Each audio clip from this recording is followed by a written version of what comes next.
Μετά από καιρό βγήκε ο ήλιος στην Αθήνα και είπαμε να πάμε Μικρό Λίμανο. Επειδή είναι η εβδομάδα της Τσικνοπέμπτης και δεν θα τσικνήσουμε γιατί δουλεύουμε, είπαμε να κάνουμε μια Τσικνοδευτέρα. Αλλά πρώτα να πιούμε ένα καφεδάκι, εγώ δηλαδή, και ο Γιώργος να πάρει κάτι ελαφρύ για πρωινό. Εγώ αυτό δεν θα το έτρωγα. Έχω θέμα με το αυγό, όπως σας έχω πει και σε παλιότερο βίντεο, και αυτό που τρέχει, Παναγία μου. Εγώ έλεγα να φάω αυτό το μικρό σκυλάκι που κάθεται απέναντι και με κοιτάει. Ευτυχώς δεν είχε και πάρα πολύ κόσμο, οπότε κάτσαμε και είπαμε τα νέα μας και πιο πολύ μας απασχόλησε πώς θα πάω απέναντι να χαϊδέψω αυτό το σκυλάκι χωρίς να με φάει. Είπαμε και άλλα θέματα τα οποία μας έκανε λίγο να διαφωνήσουμε και να τσακωθούμε, αλλά μετά σκεφτήκαμε ότι πρέπει να φανούμε αγαπημένοι, οπότε φύγαμε κρατώντας ο ένας τον άλλον χέρι-χέρι.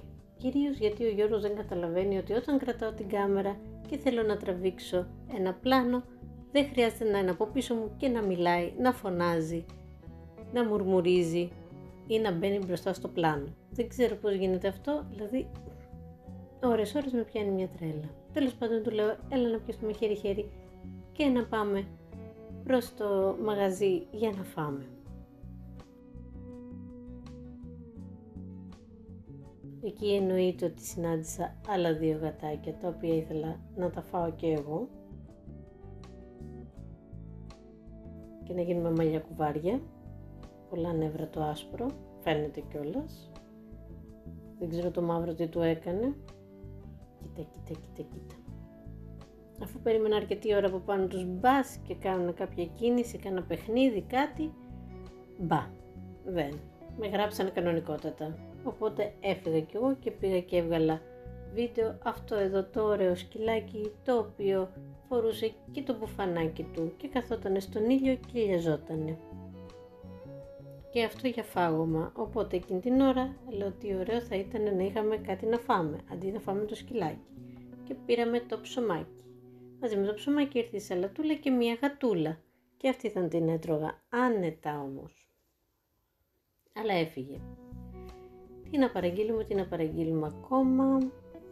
Άφησα το Γιώργο να διαλέξει, γιατί εγώ δεν είχα και τα γυαλιά μου μαζί, οπότε δεν έβλεπα. Αλλά του έχω εμπιστοσύνη. Σε αυτά είναι μανούλα. Σε αυτό το σημείο κοιτάω έξω και μου λέει ο Γιώργος ότι δεν έχω πράσινα μάτια. Και του λέω, πώς είναι δυνατόν να μην έχω πράσινα μάτια? Όλοι οι καλοί άνθρωποι μου λένε ότι έχω πράσινα μάτια. Μου λέει, μα δεν είναι πράσινα. Του λέω, δεν είσαι καλός άνθρωπος. Αυτό συμβαίνει. Εσείς τι λέτε?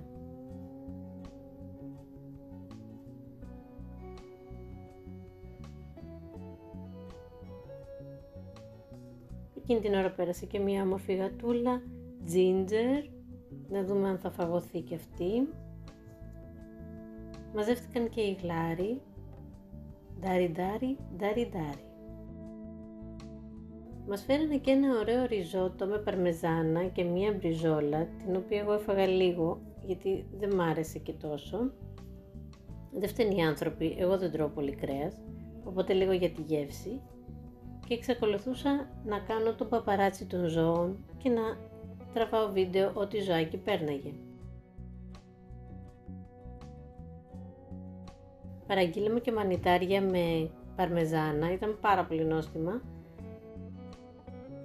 Και εκείνη την ώρα πέρασε άλλο ένα σκυλάκι με το μπουφανάκι του, αλήτης, φαίνεται. Και η γάτα αυτή ξανά ήρθε. Πάει γυρεύοντας ή δεν πάει? Να τη βάλουμε στο τσαντάκι μου. Μιαουρίζει κιόλας.